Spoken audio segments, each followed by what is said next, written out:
So first and foremost, the king himself, LeBron James, reached 40,000 points the other night against the Denver Nuggets. They took an L, but it is what it is. You're going up against Joker, but more so LeBron James scoring 40,000 points, which is pretty crazy. And I had a breakdown. We kind of talked about this before we started going live. We're just going to break down this into increments on the different franchises that he was a part of. So obviously in '03, he was drafted by Cleveland Cavaliers. So from 2003 to 2010, he scored 15,251 points. From 2010 to 2014, when he was a part of the Miami Heat, he scored 7,919 points. From 2014 to 2018, part 2 to Cleveland, he scored 7,868 points. And from 2018, when he joined the Lakers, won that championship, he scored 8,962 plus points. For a guy that has been pass first, who really doesn't have a crazy bag when you compare him to other scorers like the MJs, the Kobe's, the KD's of the world, is now sitting on a class of his own in 40,000 plus points. Carl Conyers, how do you feel about this major milestone, and what does it say about LeBron James and his legacy? I mean, I think it said that he didn't play a long ass time. I mean, yeah, it's crazy. I think nobody can deny, like, LeBron is clearly the greatest 39-year-old that's ever played the game. Like, that's, 38-year-old as well, probably be 40-year-old next year. Yeah. And it's just a testament to not only, like, the longevity, but the fact that outside of the past couple of years, he had stayed healthy for, like, the first 15, 16 years of his career, which is crazy. So it's dope. I mean, any accomplishment like that is dope. One of those records that I think will probably stand for a long time, just like the Kareem's old scoring record stood for a long time. And yeah, shout out to LeBron.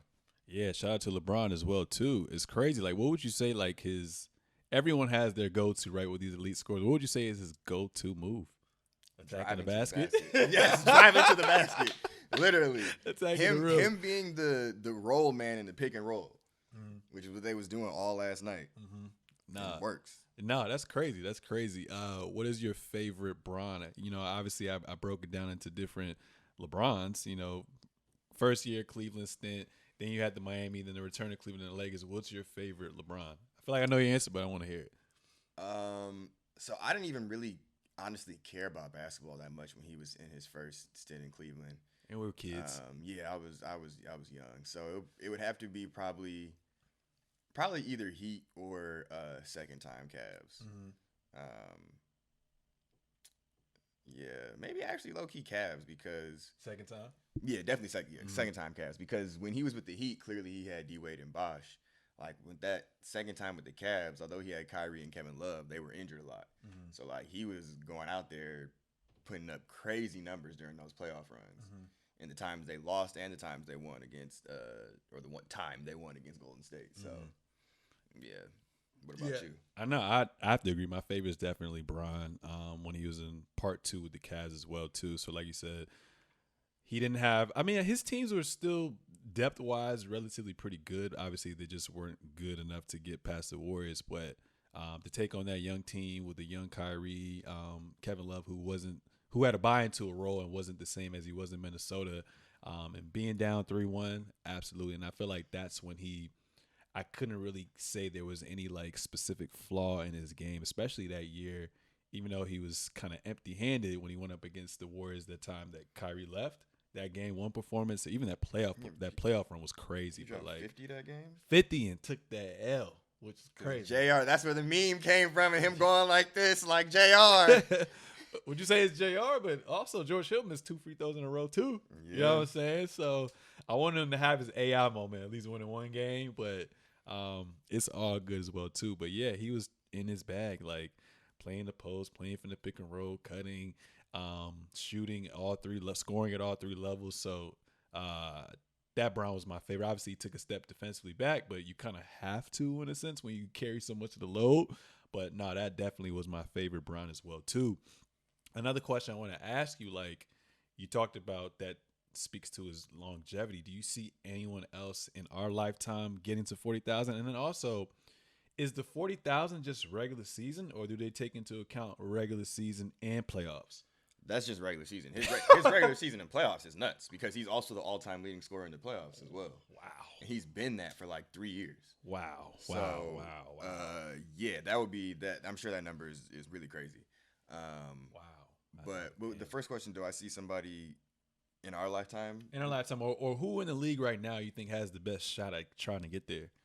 Yeah, I would say like in our lifetime, I think somebody can do it. Mm-hmm. But out of who's in the league right now, Luka maybe. No, just because I don't. Not as durable as Bron. Well, no, he's durable enough. I just don't know if, like a lot of these European players, I don't see them wanting to play that as long.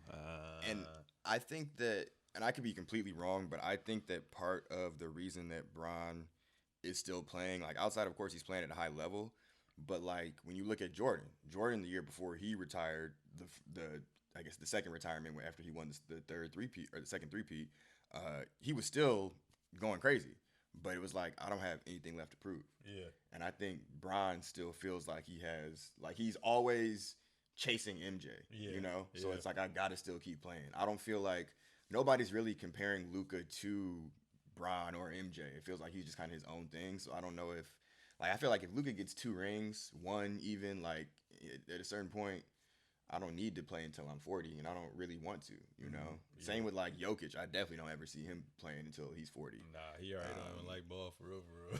Yeah, so I think that now, though, because of and they've been talking about maybe some rule changes, so things might change. But in the context, I would say in the context of the league now, that's why I do think that someone in our lifetime could do it, only because the pace is just so much higher and the scoring is so much higher. Yeah. Again, like, you know, it's going to take something extraordinary. But honestly, actually, if you talk about someone in the league right now, Wemby is the only person. I said Wemby too, but I was like, is he also at a disadvantage because you have to, like you said, be durable. But Pop kind of reduces his minutes as well too. I feel like LeBron, his first year and then moving forward, like off the jump, he was playing like 36, 38 minutes a night as well too. But I mean, if we're just looking at it though, one, I'll say that the thing that people don't really talk about, and that it's not like it's LeBron's fault, but everyone's at a disadvantage until they change the rules again, because nobody can come in the league at 18. Mm-hmm. That was the thing that also helped him, is I was like, I'm coming straight out of high school, so I have like an extra year or 2 on pretty much everybody else who comes in the league now. Mm-hmm. But I think also Wemby is still averaging rookie LeBron stats. Rookie LeBron averaged 20. That's true. Wemby's average. If Wemby can average 20 in under 30 minutes, I think Pop will at least get him up to 34, 35 in the next 1-2 years. Yeah. You know, so I can't imagine what he's going to. And he did early on in Tim Duncan's career play him, you know. A lot of those guys, like, before they hit 30, he was playing him pretty big minutes. Yeah. So, I mean, he's going to be smart. He knows probably more about, like, you know, what Wemby's body can probably handle. But we also hope that he probably bulks up a little bit so he won't be. And it's not like he hasn't gotten injured at all this year, has he? Just a little. Because he doesn't.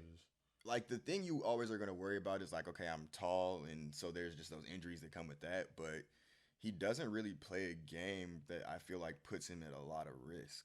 To get hurt, yeah. Yeah. I feel that. Yeah, I feel that. I feel like it's just going to be like freak accidents, like go for a block, step on someone's foot, tweak an ankle type shit. What about Tatum right now? I mean, he's kind of had a good scoring track record a little bit, no? Yeah, no, I don't see that. I mean, he's never even averaged 30. And like I thought he averaged 31 year. He was off. No, Tatum has never averaged. I mean, we can look. I think he averaged 31 year, right, bro? That year that they went to the finals, I want to say he probably averaged 30 and didn't make the all team. I could be wrong. Maybe it was like 29 point something.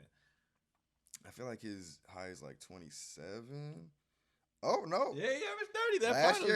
Last year he averaged 30. Okay, all right. Okay, yeah, he had 31 year. That's real. But I think also his first 2 years he averaged 14 and 16. Which is his rookie, and then Kyrie and Gordon Hayward came back.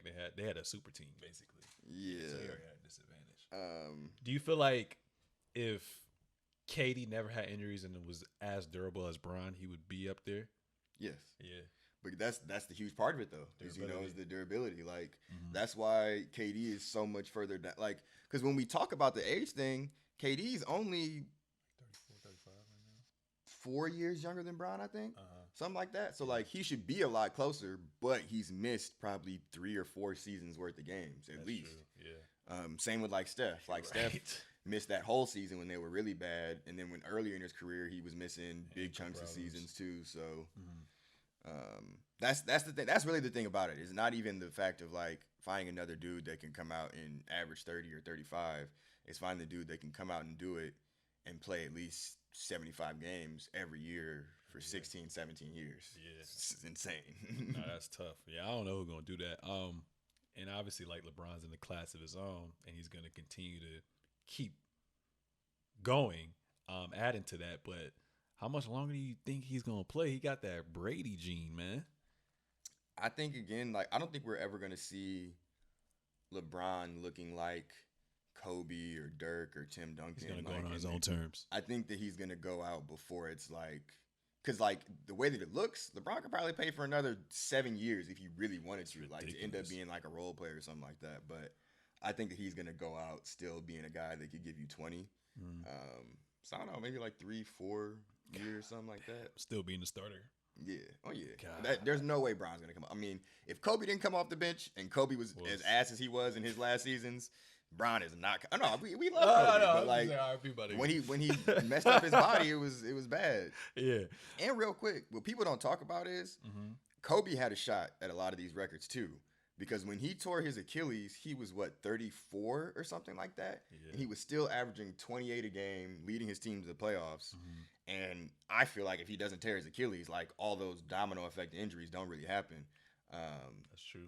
But that's just how close it is. Like, it's really that, Achilles, like, the knee, the when shoulder. you get old and have like a certain injury, it can be a wrap. So no.